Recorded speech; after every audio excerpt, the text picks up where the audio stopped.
You are listening to Studio MacGyver's Dragonball and Video Game Podcast.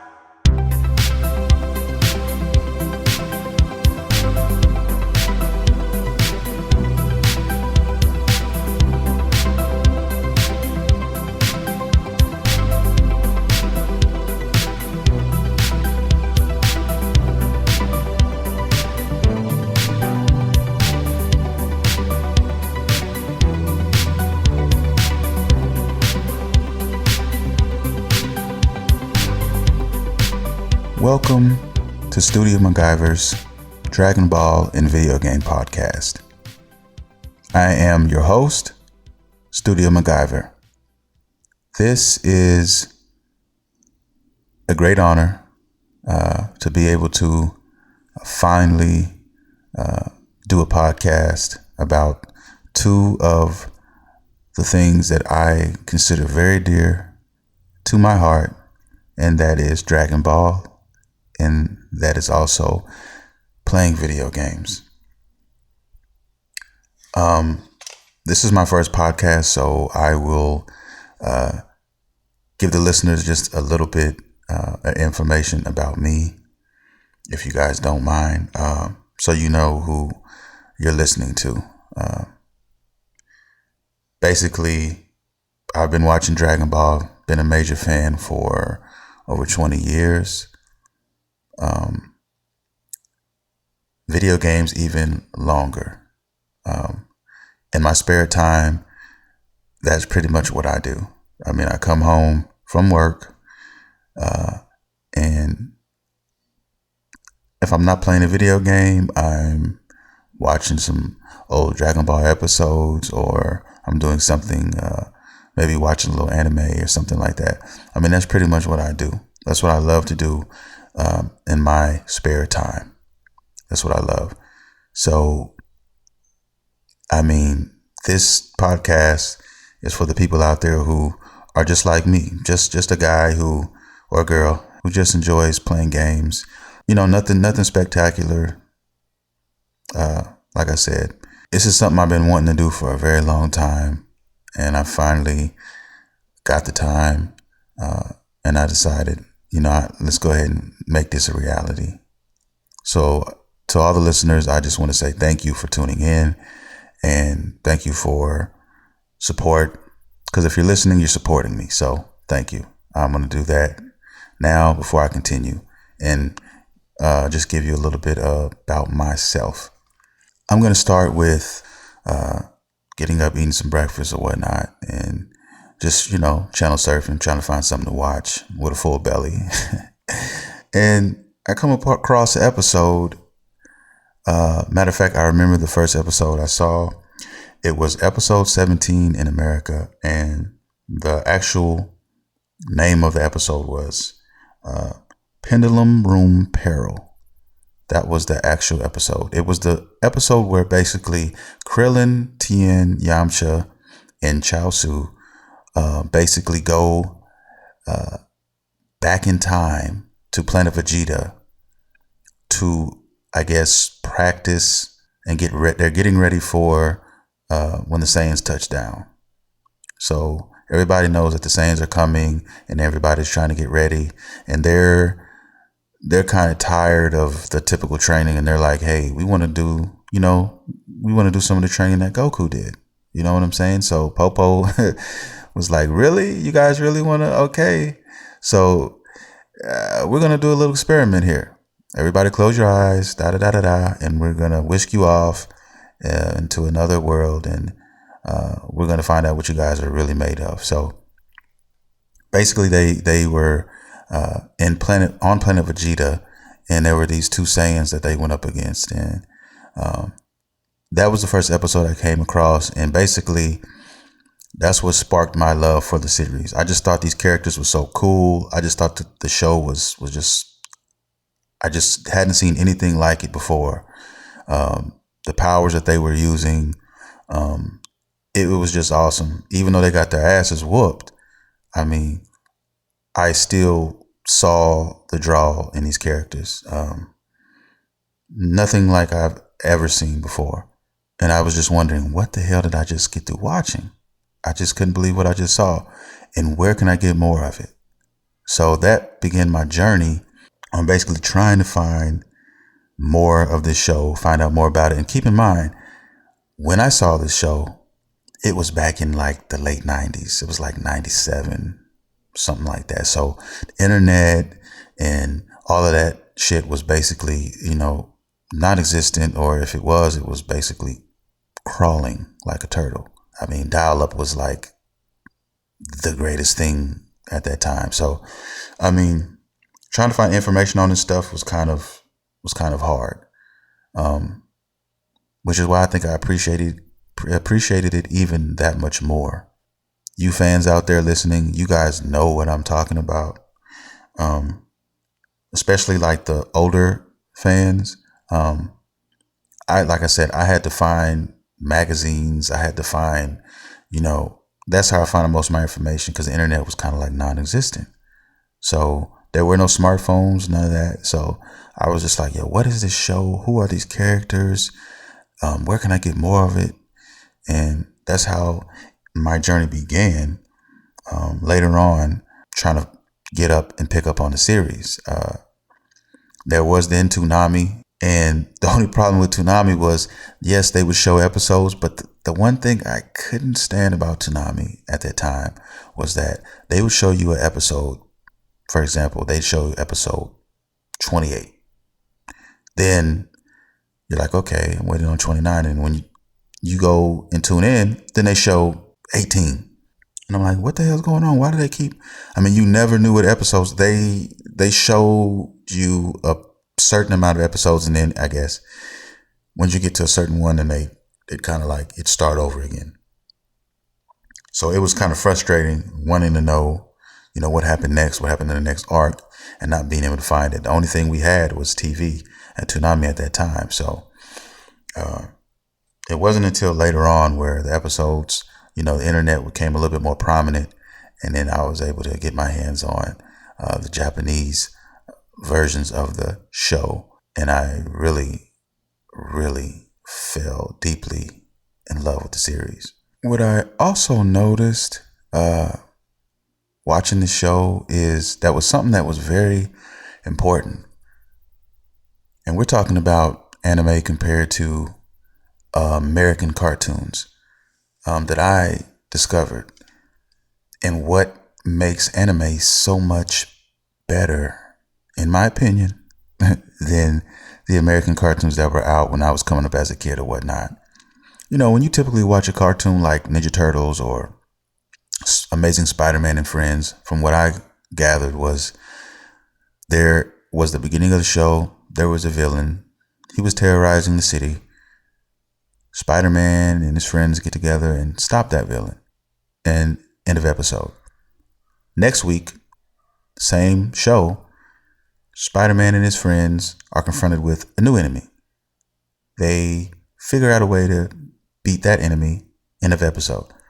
And that's how it went. I mean, that's basically it. You start out, you got a villain, you got an issue or a problem, and by the end of that episode, it's over and it's solved. And every once in a while, you might have a to be continued episode, but that's as long as it lasted. 2 episodes at the most, usually 1. And then the episode was over. And then each new episode was something completely brand new. With Dragon Ball, I haven't watched any other anime, so I didn't know this is how they typically operate.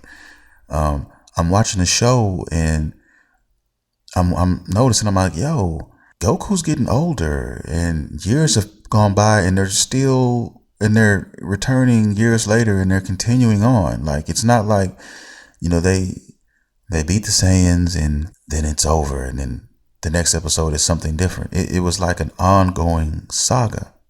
And that's what I really loved about Dragon Ball as well. Like Vegeta, we all know he's one of my top 3 favorite characters. And, I thought I was going to see him. Oh, he's a villain. He's going to do his thing. And then once he got his ass whooped, it was over and he flew off. I thought that was it. We weren't going to see Vegeta again, whatever. But he ended up being which is crazy if you just sat back and not know anything about Dragon Ball. He actually ended up becoming one of the boys, one of the guys, the clique, whatever you want to call it. I mean, it just blew my mind. Him getting with Bulma, them having babies. I mean, it was crazy.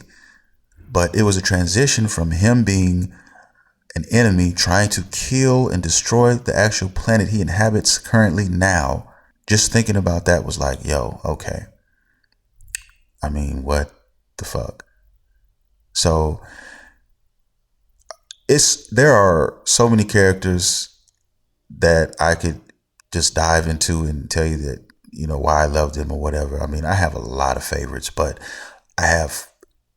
there's three of them that I consider my top three in no particular order.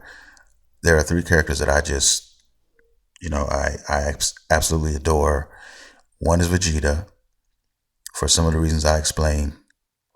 Two is Tien Shinhan, and three is Frieza. And there are reasons behind all of those, and I will actually get into those probably on another episode. But for now, just know that those are my top three. And I know a lot of people are probably wondering, Tien? Tien is really?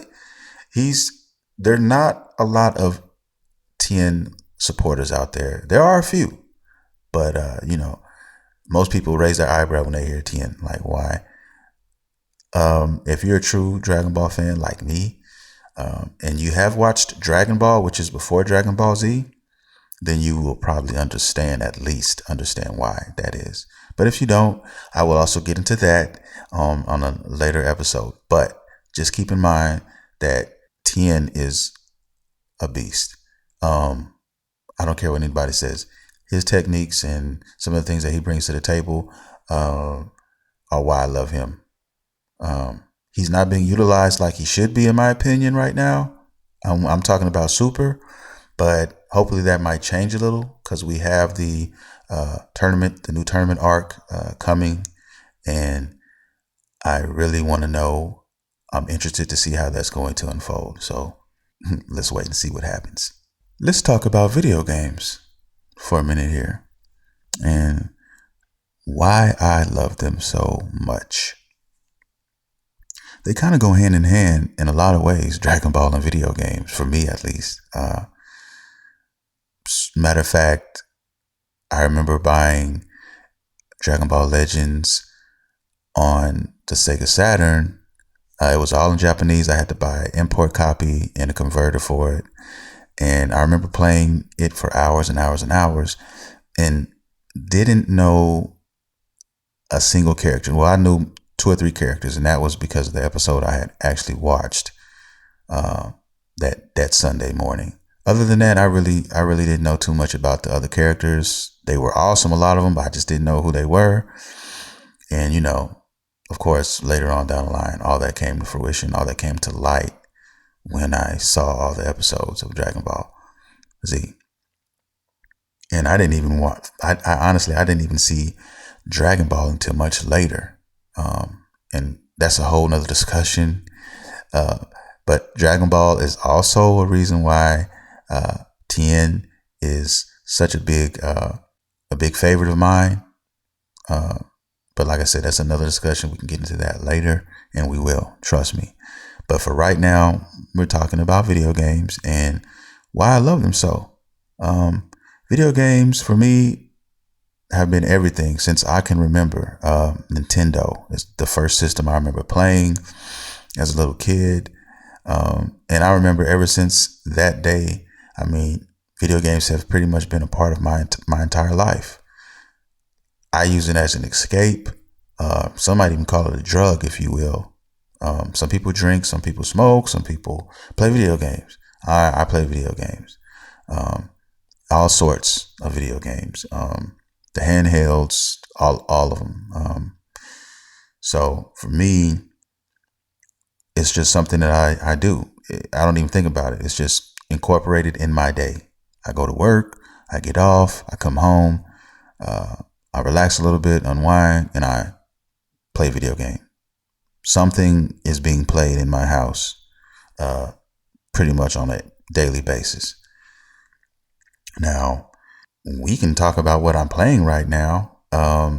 And I actually am a PS4 owner, also a PS3 owner. My current two systems that I'm playing, though, are the PS4 and the 3DS. Love, love, love, love, love, love Nintendo's handhelds. In my opinion, they are the best. The DS, even the Game Boy Advance, even you can go back there. But the DS, the Game Boy Advance, and the 3DS, man, they're just awesome handhelds, man. They just are.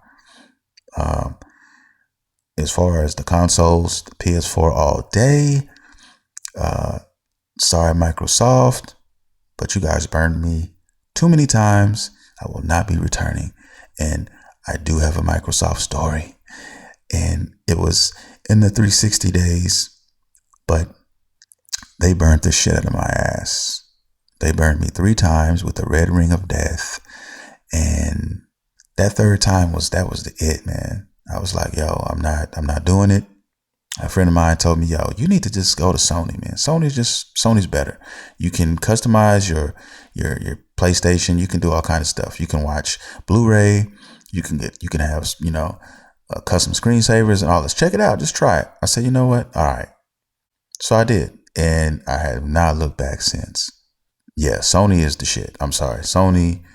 And for people who enjoy anime and those type of things, Sony is the system for that. It's Sony. Japan, come on. They have all that stuff. You get access to all of that. First, if Microsoft even gets access to those things, they just have better exclusives, man. They just do. And I'm also getting to that. Okay, we all know how dope the PS2 was. I don't care what anybody has to say about it. I think we all can say there was one game, if not many, that we found to be our defining moment in gaming, if you will. Sony, the PS2 had so much to do with that, in my opinion. My game was Shadows of the Colossus. That is my number one game all time. There are some close ones, but there's just nothing that came close to the experience that I've had with that game. That game was more so an experience than anything else. And it stuck with me. It's still with me. You would have to play it to truly, truly understand what I'm talking about. And I'm sure some of you do, which is why what I'm playing now is so important. Well, actually what I just finished not too long ago, and that was The Last Guardian. I was waiting for this game for so long.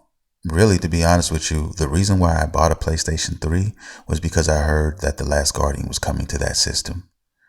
That is actually the number one seller, the number one reason I actually bought it. My boy told me, yeah, you need to get, a PS3, and I heard him talking, but what really sold me was when I heard about The Last Guardian coming to the system. And then that was the cherry on top. But, oh my God, you guys know, I'm sure a lot of you know, the story behind The Last Guardian and how long it took to finally come out, and all the hopes and the dreams of everybody we thought were dead. And then we finally at E3, they revealed the game, and I was like, yo, I can't believe it. Pre-ordered the collector's edition off top. No questions asked, nothing. Please, Sony, take my fucking money. And they took it. And I'm glad that they took it, because I love this game. It has done everything that I hoped that it would do and beyond. I am so glad I bought the collector's edition. I'm so glad. And like I said, if you haven't played it, hey, check out a Redbox or go to GameFly or whatever and check this game out. Let me take that back. Do not go to GameFly. I have a fucked up GameFly story. I don't even want to get into it right now. But listen, any other way you can get a hold of this game, yo, it is definitely worth your time. It is definitely worth playing. That is what I've been playing. as of late. And also on the 3DS, guys, if you have a 3DS, this is something you need to get. We're talking about Dragon Ball Fusions.